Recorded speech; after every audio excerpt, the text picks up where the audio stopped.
Nowadays, majority people are depressed who are in relationship before marriages. All the partners are hardly at peace, and you will find them in depression, anxiety, and unpeaceful situation among these partners. Every second relationship ends with a breakup.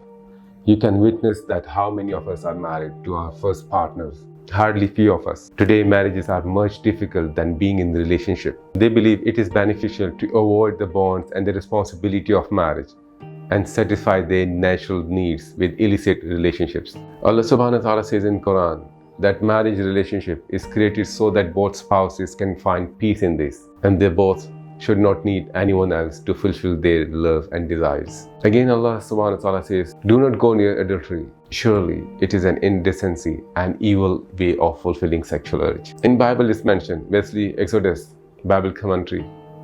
You shall not commit adultery. In Islam, true love comes after marriages. So if you are in a relationship with your girlfriend and want to be physical with her, it's not love, it's lust. Being physically close can't determine compatibility between the partners. It is better to get married in early age, and it's the responsibility of our parents. Some parents engage their kids and thinks it's religiously lawful.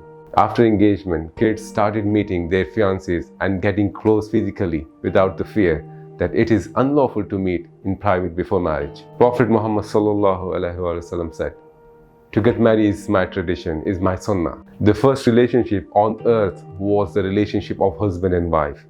The first married couple of mankind was Adam and Eve. Marital relationships are the most sacred and everlasting relationships. If you are into such illegal relationships, do emphasize and encourage yourself and your partner to get married. Surely, God will shower His blessings upon you, and you will be out of depression and anxiety. And you will be experiencing an internal peace. God saves us from illegal relationships and bless us with a beautiful marriage and soulmates.